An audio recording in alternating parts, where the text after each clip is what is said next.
Have you ever noticed that the Lord's Prayer isn't just a repeated prayer? It's a spiritual code, full of mystery and revelation. It begins with the invocation, "Our Father who art in heaven." Here, Jesus shows us that God is in a place of authority, above all things, yet still accessible to each one of us, anywhere and any time. After this invocation come the 7 petitions.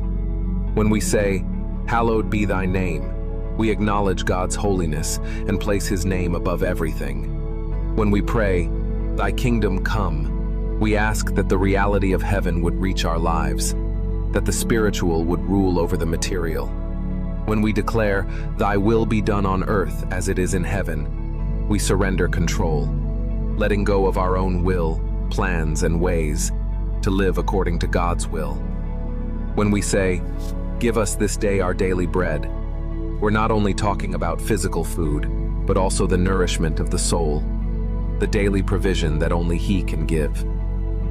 In the phrase, "Forgive us our trespasses, as we forgive those who trespass against us," we find the key to freedom. Forgiveness heals us, restores relationships, and opens our hearts to grace. When we cry out, "Lead us not into temptation," we recognize our weakness and ask for strength to resist the traps that appear along the way. And when we conclude with, "Deliver us from evil," we are asking for God's protection from all evil, both seen and unseen. 7 petitions, a perfect code, a complete prayer. But the real question is, do we truly want to receive what we're asking for? Because when we say, "Thy kingdom come," we are allowing God to rule our lives. And when we say, "Thy will be done," we are giving up our own will so that His plan may prevail in us.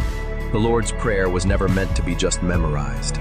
It is a spiritual map, Jesus' invitation to live in the fullness of God's presence. It's not enough to repeat it. We must let this prayer transform our lives.